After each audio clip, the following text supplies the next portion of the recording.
ബിന്ദുവിന്റെ നീതിക്കായുള്ള ഈ പോരാട്ടത്തിനൊപ്പം റിപ്പോർട്ടറും ചേരുകയാണ്. കഴിഞ്ഞ ഒരാഴ്ചക്കാലമായി ഈ വാർത്തയ്ക്ക് പിന്നാലെയായിരുന്നു നമ്മൾ. ഈ വാർത്ത റിപ്പോർട്ട് ചെയ്ത റിനു ശ്രീധർ, ഒപ്പം TV പ്രസാദ്, റോഷിപാൽ എന്നിവർ ചേരുകയാണ് നമുക്കൊപ്പം തത്സമയം. റിനു ശ്രീധർ, ഇപ്പോൾ ഭാഗികമായെങ്കിലും നീതി നടപ്പായി തുടങ്ങിയിരിക്കുകയാണ് ബിന്ദുവിന്റെ വിഷയത്തിൽ. എന്നാൽ ബിന്ദു ഇപ്പോൾ പറയുന്ന പല കാര്യങ്ങളുണ്ട്. അത് പോലീസ് സ്റ്റേഷനിലെ 20 മണിക്കൂറിനിടയിൽ അരങ്ങേറിയ സംഭവ വികാസങ്ങളാണ്. അതിനുശേഷം ഉപജീവനമടക്കം മുടക്കാൻ നടത്തിയ നീക്കങ്ങളാണ്. ഇക്കാര്യങ്ങളിൽ നടപടിയുടെ ഒരു തുടക്കം മാത്രമല്ലേ ഇപ്പോൾ ആയിട്ടുള്ളൂ. ബിന്ദു നേരിട്ട പീഡനത്തിന്റെ ആഴം വെച്ച് നോക്കുമ്പോൾ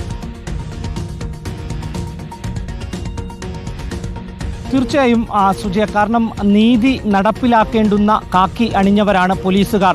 അവർ നീതി നിഷേധിച്ച കഥ ഏകദേശം ഒരാഴ്ചകൾക്ക് മുമ്പാണ് നമ്മൾ പ്രേക്ഷകരുമായി പങ്കുവച്ചത്. ബിന്ദു അന്ന് കണ്ണീരോടുകൂടിയാണ് താൻ സ്റ്റേഷനിൽ അനുഭവിച്ച ഏകദേശം ഒരു ദിവസത്തോളം 20 മണിക്കൂറിലധികം ഒരു പോലീസ് സ്റ്റേഷനിൽ അനുഭവിച്ച യാതനയെക്കുറിച്ച് കണ്ണീരോടുകൂടിയാണ് പറഞ്ഞത്. കാരണം തൻ്റെ 2 പ്രായപൂർത്തിയായ പെൺകുട്ടികളെ പോലും കേസിൽ കുടുക്കുമെന്നാണ് അവർ പറഞ്ഞത്.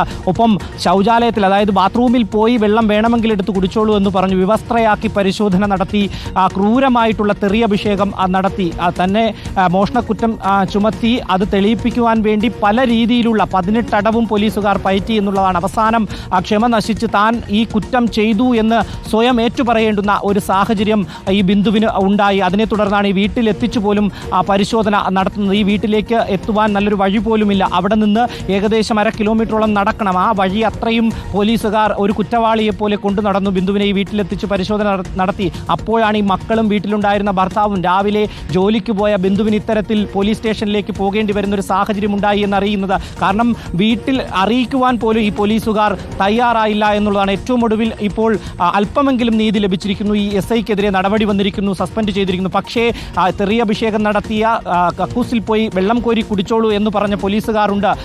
വിവസ്ത്രയാക്കി പരിശോധിച്ച പോലീസുകാർ, ഇവർക്കെതിരെ ഒന്നും നടപടി ആഭ്യന്തര വകുപ്പ് നിലവിലെടുത്തില്ല. അവർക്കെതിരെയും ഈ പരാതിയിൽ പറയുന്നുണ്ട്. ഒപ്പം ഓമന ഡാനിയൽ ഈ കള്ളപ്പരാതി നൽകിയ വീട്ടുകാർ, അവർക്കെതിരെയും ഒരു നടപടിയും എടുത്തില്ല. ഏറ്റവും ഒടുവിൽ ഈ മാല ലഭിച്ചു എന്ന് വീട്ടുകാർ ചെന്ന് പോലീസ് സ്റ്റേഷനിൽ പറയുമ്പോൾ ഈ നിറത്തിൻ്റെ പേരിലാണോ ജാതിയുടെ പേരിലാണോ എന്ത് തന്നെയായാലും ഈ കൊടിയ പീഡനം അനുഭവിച്ച ഈ ബിന്ദുവിനോട് പറഞ്ഞത് ഇനി മേലിൽ ഈ ഏരിയയിൽ കാണരുത് എന്നുള്ളതാണ്. പേരൂർക്കട, അമ്പലമുക്ക് ഭാഗങ്ങളിൽ നിന്നെ കണ്ടുപോകരുത് എന്ന താക്കീത് നടത്തിയാണ് ഈ SI അവിടെ നിന്ന് ഇവരെ പറഞ്ഞയച്ചത് എന്നുള്ളതാണ്.